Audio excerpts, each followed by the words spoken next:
తమిళనాడులోని తిరువీకా నగర్ అనే ప్రాంతంలో ఏ శరత్ అనే వ్యక్తి ఒక భూమిని కొనుగోలు చేసి అక్కడ ఇల్లు కట్టుకోవడానికి ప్రయత్నించాడు. ఆ ఇంటికి వచ్చే చోట ప్రవేశ మార్గంలోనే ఒక చిన్న ఎలివేటెడ్ ప్లాట్ఫామ్ ఉంది. ఆ ప్లాట్ఫామ్ మీద మతపరమైనటువంటి క్రైస్తవ మతానికి సంబంధించినటువంటి చిహ్నాలు ఉన్నాయి.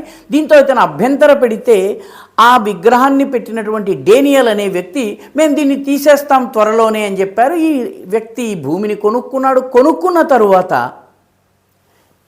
తీసేయడానికి బదులు అక్కడ ఒక మేరీమాత విగ్రహం కూడా వచ్చేసింది. పెద్ద పూజలు పునస్కారాలు ప్రారంభమయ్యాయి. ఈ వ్యక్తి 11th సెప్టెంబర్న వెళ్ళి పిటిషన్ దాఖలు చేశాడు. పోలీసు అధికారులందరికీ కూడా కంప్లైంట్ చేసుకున్నాడు. రెవెన్యూ అధికారులకి ఎవ్వరూ పట్టించుకోలేదు. ఎందుకంటే తమిళనాడులో ప్రస్తుతం నడుస్తున్నటువంటి రాజ్యము హిందూ వ్యతిరేక రాజ్యము.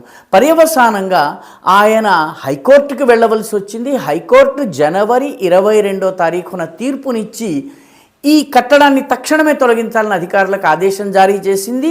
మతపరమైనటువంటి మనోభావాలు గాయపడ్డాయని, మతపరమైన సెంటిమెంట్లు ముడిపడ్డాయని చెప్పి మతపరమైనటువంటి కట్టడాలను ప్రజలకు ఇబ్బంది కలిగించేలాగా నిర్మాణం చేయటము, రోడ్ల మధ్యలో నిర్మాణం చేయటము, ఇంకొకళ్ళ ఇంటికి వెళ్ళే దారిలో నిర్మాణం చేయటము తప్పు.